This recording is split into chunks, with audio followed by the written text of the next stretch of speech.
जी हाँ, नमस्कार। Newsletter with Rakesh Ranjan में आपका स्वागत है। आज मैंने आमंत्रित किया है, खास अतिथि हैं डॉक्टर राम कविंद्र जी। ये समकालीन चिंतन पत्रिका के संपादक भी होते हैं और नव जनवादी लोकमंच से जुड़े हुए हैं, और खास करके जो वाम आंदोलन है उसके बहुत बड़े स्तंभ हैं। तो उनसे आज हम जानना चाहेंगे कि मणिपुर की जो घटना सामने आई है उस पर तरह तरह की बातें हो रही है, जो सत्ता पक्ष की ओर से कही जा रही हो या विपक्ष की ओर से कही जा रही, लेकिन उसमें कहीं आम आदमी की चिंता नहीं दिख रही है। कहा जा रहा है देश शर्मसार हो गया, लेकिन शर्मसार करने कराने के लिए कौन जिम्मेदार है और कौन कसूरवार है, इस पर कहीं मंथन की स्थिति नहीं बन रही है। तो आपका स्वागत है, और आप जरा विस्तार से इस पर प्रकाश डालें। धन्यवाद राकेश जी। मणिपुर की स्थिति आज न सिर्फ देश बल्कि दुनिया में किसी से छुपी हुई नहीं है।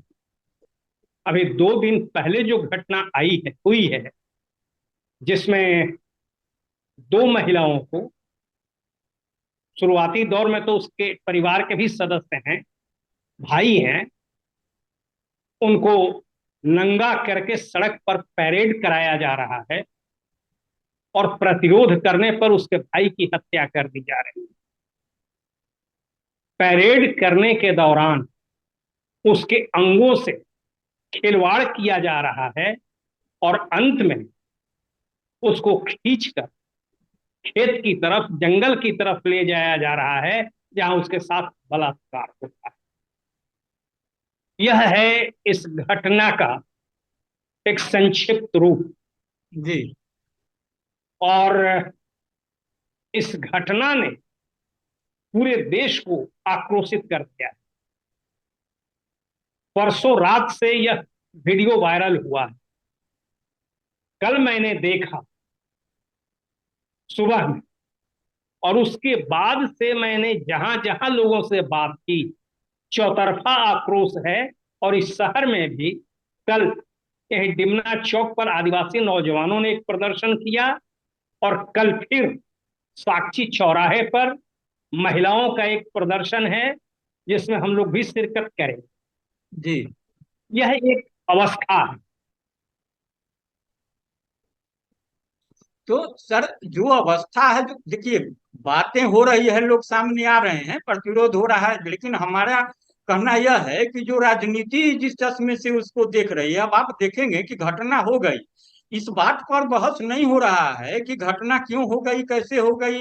इसको रोकने के लिए जो जिम्मेदार थे वो उन्होंने अपनी जिम्मेदारी निभाई या नहीं।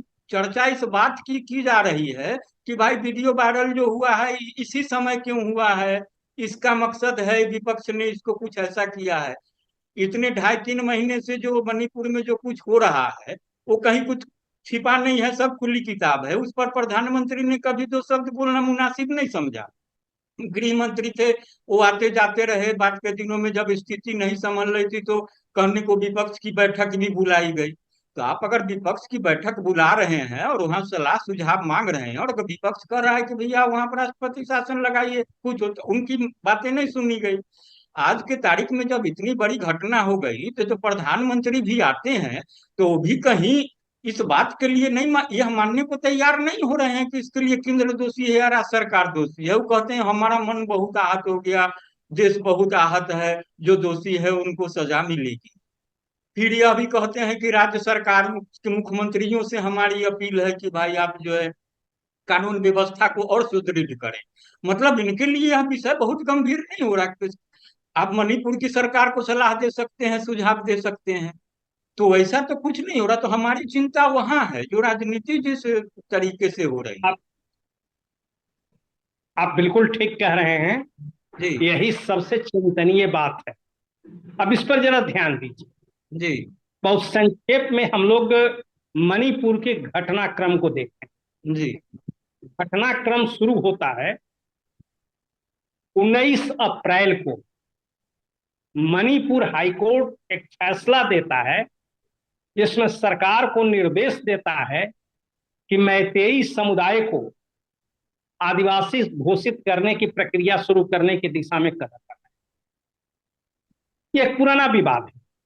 जी मैतेई आदिवासी में शामिल करने की मांग कर रहे हैं, कुकी, जोमी, नागा इसका विरोध कर रहे हैं। तो इसके खिलाफ कुकी समुदाय के लोगों ने एक प्रदर्शन निकाला और उस प्रदर्शन पर हमले हुए और उसके बाद से एक हिंसा का दौर शुरू हो। यह 3 मई की बात शुरू होती है। उसके बाद दो चीजें गौर करने की होती है। एक, प्रधानमंत्री की लगातार चुप्पी, जी जो 78 दिनों के बाद कल टूटी है। इस बीच प्रधानमंत्री और गृह मंत्री कर्नाटक में चुनाव प्रचार कर रहे थे जी और लोगों को यह समझा रहे थे कि डबल इंजन का सरकार होना कैसे उस राज्य के जनता के हित में है। और मणिपुर चीख चीख कर कह रहा है कि डबल इंजन का सरकार होना हमारे लिए कितना हानिकारक हो गया है। जहां दोनों इंजन फेल हो गई है, अराजकता का राज चल रहा है और एक तरह से कहा जाए तो सिविल वार की स्थिति बन गई। जी उसके बाद गृह मंत्री दौरा की क्षति मुंह पुराई करते हैं। हम्म, कैंप में जाकर लोगों के मरहम पट्टी की बात नहीं करते, क्या लोगों के हालात हालात हैं उसकी चिंता नहीं करते। ब्यूरोक्रेट्स के साथ बैठते हैं, पॉलिटिशियंस के साथ बैठते हैं और एक जुडिशियल कमीशन अपॉइंट करने की बात करते हैं, पीस कमेटी बनाने की बात करते हैं, लौट आते हैं। और उस राज्य के मुख्यमंत्री की साख इतनी गिरी हुई है तो उसके रहते हुए लोग पीस कमेटी में शामिल होने के लिए तैयार नहीं। यह जी दूसरी स्थिति है। तीसरी स्थिति उभरती है कि जब विदेशों के लोग, आपको याद होगा कि अमेरिका के राजदूत ने इस पर एक बयान दिया और उन्होंने कहा था कि मणिपुर की समस्या के समाधान में हम लोग हेल्प करने को तैयार हैं। ठीक है, यह सही बात है कि अब भारत की समस्या है तो अमेरिका इसमें क्यों हाँ मदद करे, लेकिन उसको वक्तव्य देने का यह मौका मिला, क्या यही शर्मनाक नहीं है? जी यूरोपीय यूनियन के संसद को अगर मणिपुर की स्थिति पर रिजोल्यूशन पास करने का मौका मिलता है, क्या यही शर्मनाक नहीं है? और जब आपके घर में आग लगेगी तो दूसरे या तो उसे बुझाने की कोशिश करेंगे या उसमें और थोड़ा सा जी घी डाल देंगे या बैठ करके आपका मजाक उड़ाएंगे। ये तीन ही स्थिति में पैदा होती है। जी आगे अब जब देखते हैं हम जी कि प्रधानमंत्री इतनी चुप्पी में जाते हैं कि वहां से जो प्रतिनिधि इनसे मिलने आते हैं, ये नहीं जाते हैं उसको छोड़ दीजिए, प्रतिनिधि मिलने आते हैं उनसे तक नहीं मिलते हैं और अपनी पार्टी के विधायक प्रतिनिधियों से भी वो मिलने से इनकार कर देते हैं। आश्चर्य होता है कि प्रधानमंत्री ये चुप्पी क्यों साधे हुए थे। और जब इनकी मुंह खुलती है तो उनके वक्तव्य में 2-3 बातें उभरती हैं। जी पहली बात कि वे गुस्से में हैं, दुखी हैं। दूसरी बात, नारी सम्मान होनी चाहिए। और तीसरी बात, मुख्यमंत्रियों को कानून व्यवस्था के सुधार पर ध्यान देना जी चाहिए। अब जरा एक एक बात को ले लीजिए। जी आप जरा गौर कीजिए, ये दुखी और गुस्से में हैं तो उनकी एक बात आप और याद कीजिए। प्रज्ञा सिंह ठाकुर, जी। उन्होंने जब प्रधानमंत्री, सॉरी, गांधी के हत्यारों को देशभक्त कहा था, उस समय भी इन्होंने कहा था कि मैं उससे नाराज हूं, कभी माफ नहीं करूंगा। लेकिन जरा बताइए तो क्या अंतर पड़ गया। आज भी वह देश में हिंदुत्व का आइकन बनी हुई है और प्रधानमंत्री मौन होकर सारी चीजों को बर्दाश्त कर रहे हैं।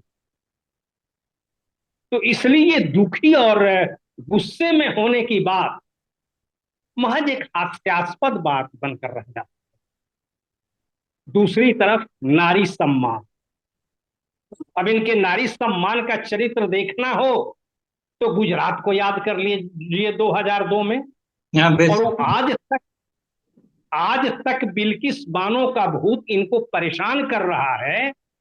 और इन कितना नारी सम्मान की बात करते हैं, इसी से समझ लीजिए कि उसके बलात्कारियों को समय से पूर्व जी हाँ। बाहर निकाला जाता है। जी। कठुआ को याद कीजिए, जहां रेपिस्ट के पक्ष में भाजपाई लोग जुलूस निकालते हैं और प्रधानमंत्री मौन रहकर उसका समर्थन करते हैं। छोड़ दीजिए, ये मुसलमानों की बात है जी। जो उनकी पार्टी की नजर में देश के दुश्मन है। जी। लेकिन जरा आ जाइए तो उत्तर प्रदेश में, जहां उनकी सरकार है, और उन्नाव की घटना को याद कर लीजिए, जी। हाथरस की घटना को याद कर लीजिए। ये न तो मुस्लिम थे और न ईसाई थे, ये दोनों महिलाएं, दोनों घटनाओं का जो मैंने जिक्र किया। और इसमें दोनों में जो अभियुक्त थे वो कहीं ना कहीं भाजपा से जुड़े हुए थे। जी। और अंतिम दृश्य आ जाता है जहां हद हो जाती है कि जब देश के नामी गिरामी पहलवान, महिला पहलवान, जब खुद WFI के अध्यक्ष के खिलाफ केस करते हैं, तो प्रधानमंत्री ऐसी ही चुप्पी साध लेते हैं और अपनी पार्टी के सांसद और वे WFI के अध्यक्ष के बचाव में क्या नहीं करते हैं, वो आज भी दिखाई पड़ रहा है। जी। और कैसे उनको, एक तरफ संसद का उद्घाटन हो रहा था और दूसरी तरफ उन महिला पहलवानों को घसीटा जा रहा था, जो देश के सेलिब्रिटी हैं, देश के आइकन हैं, जिनके साथ प्रधानमंत्री चाय पीने में गौरव अनुभव कर रहे थे। यह है महिला सम्मान का दृश्य। और तब ये अगर महिला सम्मान की बात करते हैं तो इस पर देश क्या सोचेगा, ठठाकर हंसेगा ही ना। इस प्रधानमंत्री को तो कोई अधिकार ही नहीं है महिला सम्मान की बात करने का। ये उनके वक्तव्य की दूसरी हास्यास्पद बात। जी। और तीसरी बात, अगर आपको अपना बचाव करना है और बचाव करने का कोई दूसरा तरीका नहीं है तो डिस्कशन का गोल पोस्ट बदल दीजिए। जी। और प्रधानमंत्री ने यही किया। और उन्होंने क्या कहा, मामला मणिपुर का है, बात होनी चाहिए मणिपुर के मुख्यमंत्री की।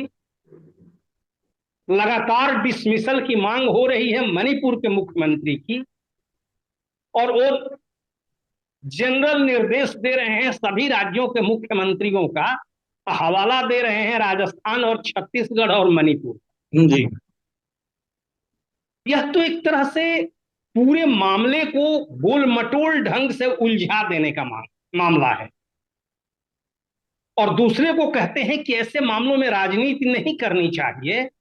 और हास्यास्पद यह बन जाता है कि वो खुद राजनीति कर रहे होते हैं।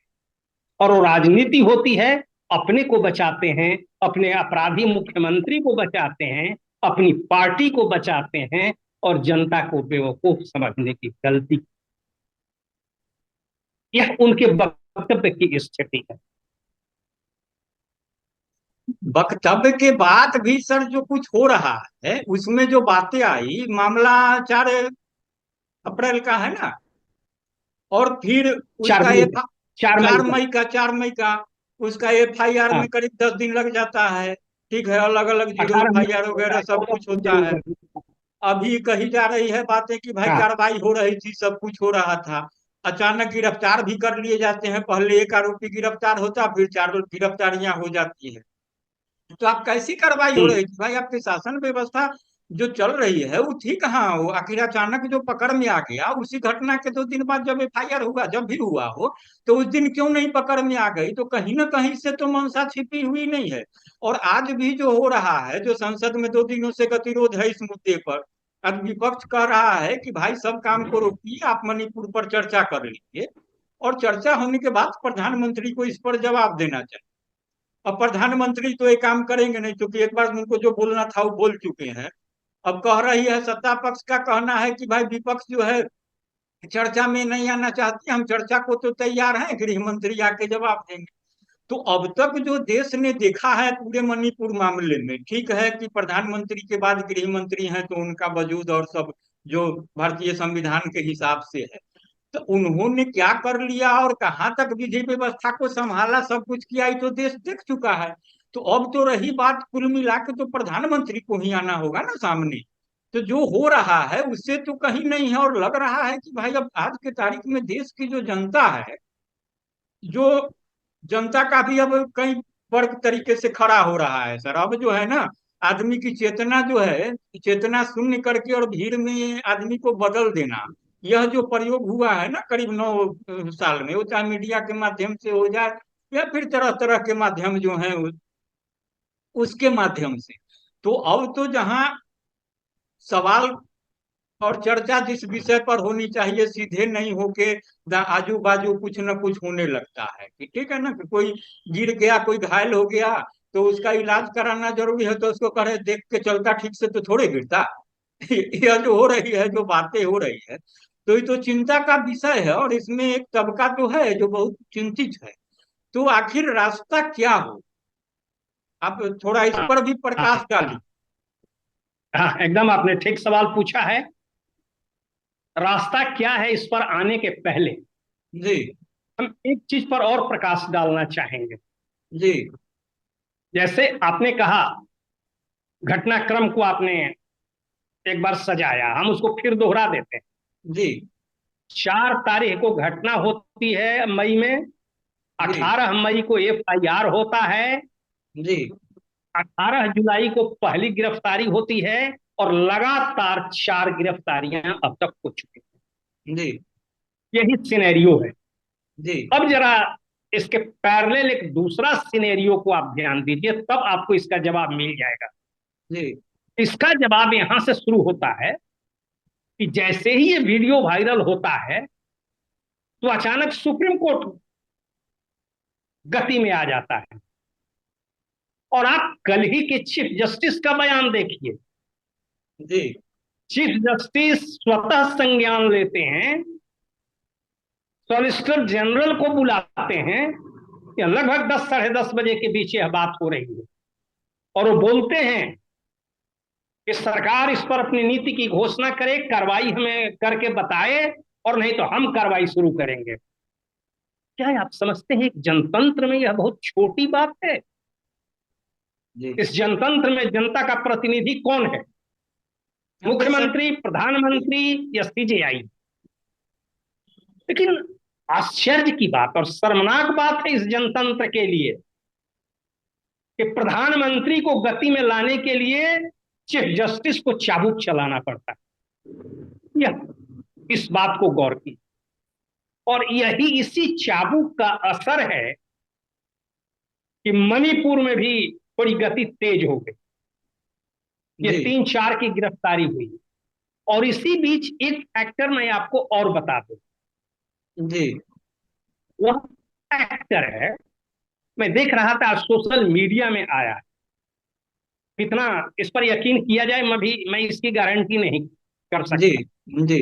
लेकिन यह संभव है, हुआ होगा कि जो इस घटना का मुख्य अभियुक्त है, उसके घर को फूंक दिया गया है, और इस फूंकने में लीडिंग रोल निभाया है वहां की महिलाओं ने। हो सकता है 1 2 रोज में यह कंफर्म हो जाएगा। It may be real, it may be fake, मैं कुछ नहीं कह सकता। जी। जी। इसलिए मैं, सही। हो सकता है मैं बात कर रहा हूं। और अगर यह हुआ है तो मुझे कोई आश्चर्य नहीं है। मणिपुर जैसे राज्य में, जहां की महिलाओं के एक्टिविज्म का एक इतिहास है, जी और उस इतिहास को दो घटनाएं, मैं आपको हालिया इतिहास की दो घटनाएं चुनकर बता दूं कि एक, जब वहां arm forces special power act के खिलाफ, जब वहां सेना ने एक महिला के साथ रेप कर दिया था, तो उसके प्रतिवाद में वहां के महिलाओं ने सड़क पर नंगा जुलूस जी निकाला था, और उनका नारा था, कम एंड रेपस। ये जी आपको याद होगा। जी जी बेश, और दूसरी घटना है जो मुझे लगता है कि एक वर्ल्ड रिकॉर्ड है, कि arm forces special power act के खिलाफ ही शर्मिला इरोम जी जी 16 हाँ, साल तक लगातार अनशन करती रही है। तो जिस राज्य में महिलाओं का यह तेवर है, अगर उनका आक्रोश बढ़ गया और एक ऐसे अभियुक्त के घर में आग लगा देती हैं, तो मुझे इस पर आश्चर्य नहीं हो रहा। फिर भी मैं उम्मीद करता हूं कि घटना का मामला खुलासा सामने आएगा।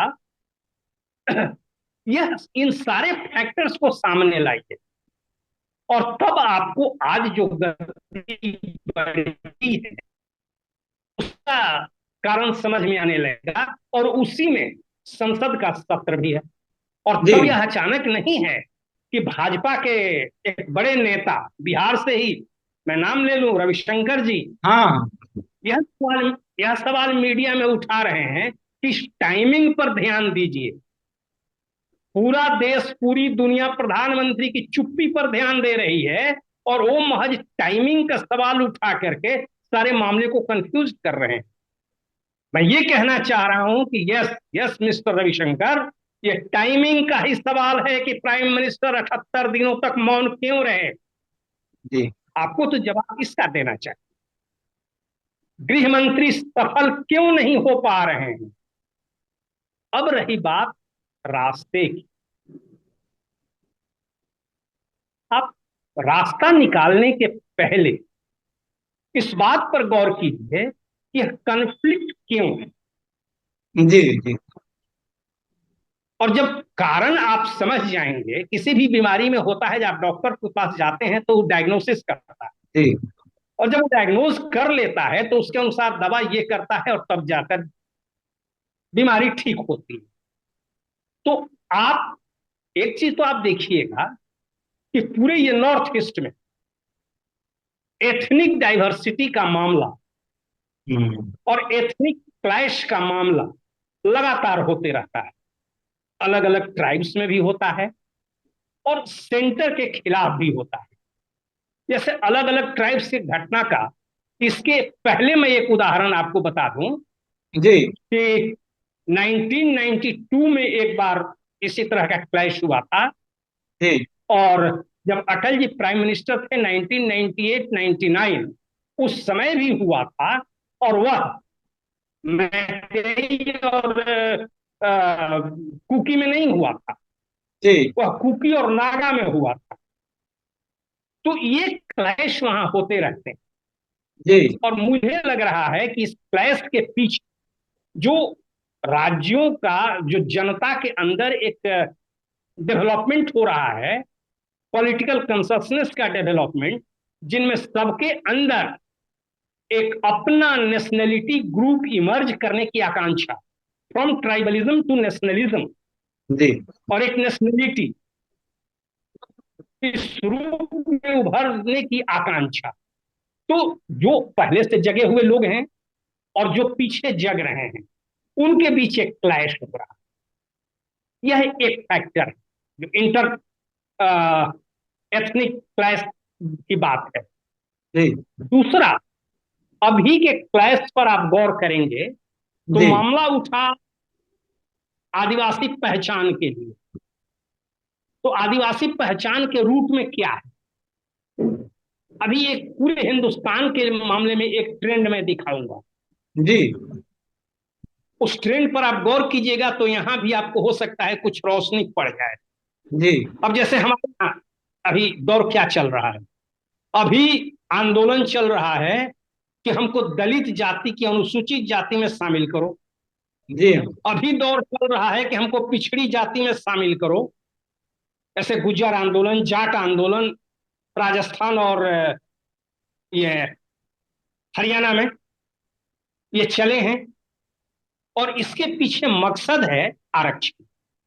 जी। क्योंकि जिस तरह से जॉब अपॉर्चुनिटी घटता जा रहा है, तो सरकार के लिए भी सबसे आसान तरीका है कि आरक्षण का कार्ड खेल दो, और जी। जो अपनी जिम्मेवारी है वो उस कम्युनिटी के इंटर क्लास में डाल दो। जी। और लोगों को लगता है कि जॉब के लिए संघर्ष करने में जो पूंजीवाद के खिलाफ लड़ाई लड़ी जानी है, उसमें तो ज्यादा मेहनत की जरूरत है, जी। ज्यादा धैर्य की जरूरत है, हम्म। ज्यादा समय तक इंतजार करने की बात है। तो उतना इंतजार करने के बजाय चटपट में कुछ हासिल कर लेना है। तो यही बात वहां मैतेई समुदाय के दिमाग में भी है। जैसे एक बात यहां वहां उठती है कि वहां का जो ज्योग्राफिकल और डेमोग्राफिकल पिक्चर उभरता है, तो यह बताया जा रहा है कि 10 से 20% लैंड ही वहां की घाटी में है, और बाकी सब पहाड़ में। दूसरी तरफ 55 से 60% की आबादी घाटी में है, और बाकी सब पहाड़ में। तो 40-45%। लेकिन सवाल यह है कि पॉलिटिकल जो पावर है उस पर मैतेई का कब्जा है। 60 में 40 विधायक मैतेई समूह के हैं। रिसोर्सेज हैं, एडुकेशन है, इंडस्ट्रीज है, ये सब तो उनके हाथ में है। तो यह क्लैश इस बात को लेकर हो रहा है कि इन सारे साधनों, जमीन पर, प्राकृतिक संसाधनों पर कब्जा कौन करेगा और किसको एक्सक्लूड करेगा। अब यहाँ इंक्लूसिव डेवलपमेंट की बात नहीं हो रही है। जी। याद कीजिए, प्रधानमंत्री हमारे कहते हैं सबका साथ, सबका विश्वास, सबका हाँ। विकास, सबका, वो सब में सबका सबका कह जाते हैं, लेकिन जब काम करने लगते हैं तब वो हर जगह एक ऐसे कम्युनिटी का चुनाव करते हैं जिसके वोट बैंक को कब्जा करके, जिसके लाठी को कब्जा करके और घृणा फैलाकर वो अपनी राजनीति को शाश्वत बना लें। तो मैतेई समुदाय के साथ सच क्या कि वह संघ परिवार के राजनीति में सूट बैठता है, क्योंकि वहां पर ज्यादा लोग हिंदू हैं और वैष्णव संप्रदाय, और कुकी समुदाय में ज्यादा आदिवासी हैं, और उनमें से एक अच्छा खासा सेक्शन क्रिश्चियन बन गए। मैतेई में ही थोड़ा बहुत क्रिश्चियन है, थोड़ा बहुत घाटी में मुस्लिम भी हैं, लेकिन जो वहां की बहुसंख्यक आबादी है हिंदू है और वैष्णव। तो ये आरएसएस के डिसिप्लिन में बहुत फिट बैठता है। जी। तो पूरा मामला यहां आकर के फंसता है। अब इसको देखते हुए आप इसके इलाज पर बात कीजिए कि इसका समाधान क्या। जी। तो समाधान का पहला और जो लॉन्ग टर्म उपाय तो यह है कि एक इंक्लूसिव डेवलपमेंट की बात, एक ऐसे विकास की बात हो जिसमें रोजगार का सृजन हो, जिसमें लोगों को रोटी मिल सके, हाथ को काम मिल सके। ऐसा नहीं कि लोगों के कब्जे में जो प्राकृतिक संसाधन है वो अडानी अंबानी के हाथ में चला जाए और रोजगार के नाम पर उनको झुंझुना मिल जाए। जैसे सबका ऐसे सबका विकास की बात करते हैं, तो सबका साथ मिलता भी दिखे और विकास होता भी दिखे, यही ना कह रहे हैं। तो एक तो यह बात होनी चाहिए। जी। दूसरी बात यह है, जब लॉन्ग टर्म प्रक्रिया है, इस दिशा में प्रयास करने की बात है, और हम जो बात कह रहे हैं अल्टीमेट इस दिशा में कदम तभी बढ़ेगा जब यह पूंजीवादी व्यवस्था को पर जनता इसको ध्वस्त करके राजसत्ता पर अपना कब्जा करे।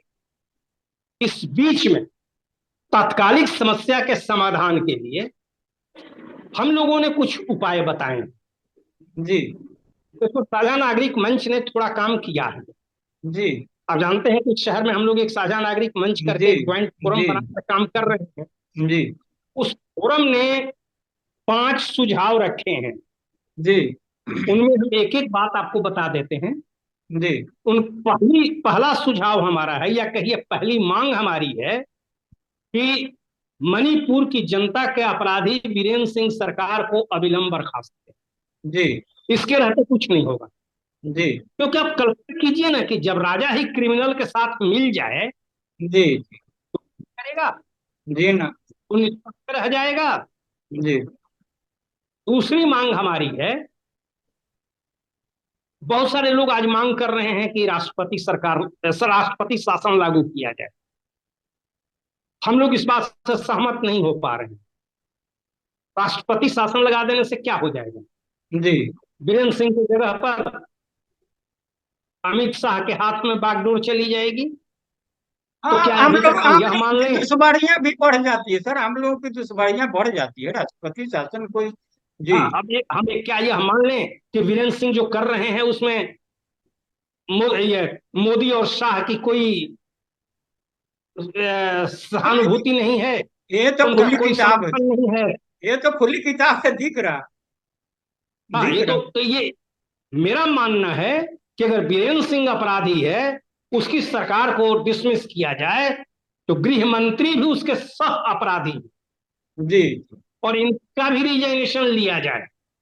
और तब इसके विकल्प में हम लोगों का कहना है जी कि भले ही एक नया एक्सपेरिमेंट लगे, कि वहां सर्वदलीय सरकार का गठन, जी सभी दलों के प्रतिनिधियों को चुन करके, हो सकता है कि कोई विधायक नहीं है, लेकिन दोनों पक्ष के जनता के बीच एक इंटरलोक्यूटर और पुल का काम कर सकता है, उसको भी हम्म सरकार में शामिल किया जाए। और उस सरकार में गृह विभाग, जो पुलिस पर नियंत्रण करने की बात है, वह किसी गैर भाजपाई को दिया जाए। जी क्योंकि जब तक भाजपाई के हाथ में पुलिस का कंट्रोल रहेगा, वह जलता रहेगा।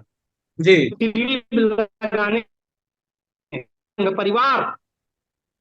और तीसरी बात है कि जो कुकी जनता की मांग है कि अब इनके साथ नहीं रहा जा सकता है, कि हम लोग भी समझते हैं कि एनफ इज एनफ, अब इससे ज्यादा अत्याचार करने की गुंजाइश नहीं है।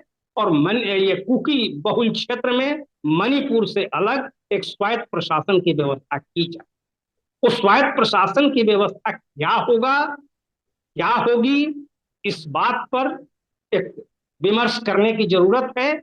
और इसमें कुकी लोगों के प्रतिनिधियों के साथ, या उस क्षेत्र में व्याप्त कुकी, जूमी, नागा, सभी आदिवासी प्रतिनिधियों के साथ मिलकर के उस व्यवस्था को आगे बढ़ाया जाए। वहां का माहौल एक नॉर्मल बन जाए, तो इसी सर्वदलीय सरकार के देखरेख में चुनाव कराया जाए। और अंतिम बात ये कि जो लोग इस हिंसा में मरे हैं, घायल हुए हैं, जिनकी संपत्ति जलकर स्वाहा हुई है, बिना भेदभाव किए हुए उनके क्षतिपूर्ति की व्यवस्था की जाए। जो लोग मारे गए हैं उनके परिजनों को, जो लोग जिंदा हैं उनको, और इसमें फिर भेदभाव न किया जाए। यह एक मानवता और न्याय के आधार पर किया जाए, ये रास्ता है। लेकिन हम जानते हैं हमारी वर्तमान सरकार इस रास्ते पर नहीं चलने वाली है। तो अब हम फिर अंत में आ जाते हैं जी प्रधानमंत्री जी के बयान पर, और उसी के साथ हम लोग अपनी बात खत्म करेंगे। उन्होंने एक बड़ी बात कह दी कि इस घटना ने पूरे देश को शर्मसार किया। यह सही बात, लेकिन जो बात वो नहीं कह पाए वह यह है कि मणिपुर की सरकार और केंद्र की सरकार दोनों का इस माहौल में बने रहना भी देश की जनता को उतना ही या उससे ज्यादा शर्मसार कर। पूरी दुनिया इस नजर से देख रही है कि कैसे हैं भारत के लोग जहां इस तरह की सरकार काम कर रही है, और वही भी चुनी हुई सरकार है जो जनता के खिलाफ है, जनता के एक हिस्से को ललकार करके दूसरे हिस्से पर अत्याचार कर रही है, वैसी सरकार को लोग क्यों झेल रहे हैं? यह ज्यादा शर्मसार करने वाली बात है। और अंत में हम लोगों से यही कहना चाह रहे हैं कि ऐसी घटनाओं से बचना चाह रहे हैं तो कम से कम इतना तो कर ही सकते हैं कि जिस कलंक का टीका आपने 2014 में अपने माथे पर लगाया है, उसको आने वाले 2024 में उस कलंक के टीका को धो डालिए और एक नई परिस्थिति पैदा कीजिए, जहां से आगे बढ़कर और उससे भी बेहतर स्थिति पैदा करने का संघर्ष कीजिए, जनता के जनवाद की स्थापना के लिए संघर्ष कीजिए। यही मेरी अपील है। इस स्थिति में जब सारा देश आक्रोशित है, जब सारा देश शर्मसार है और सारा देश विकल्प खोज रहा है। Thank you.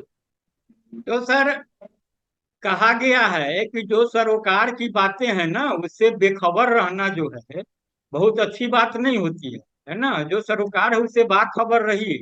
तो आपने मणिपुर के हवाले से जो देश के परिदृश्य हैं उसको बड़े स्पष्टता के साथ रखा है, और कहा है कि भाई आप बेखबर न रहिए, बाखबर होइए, और जो गंभीर विषय है उस पर गंभीरता से सोचिए, भीड़ का हिस्सा न बनिए।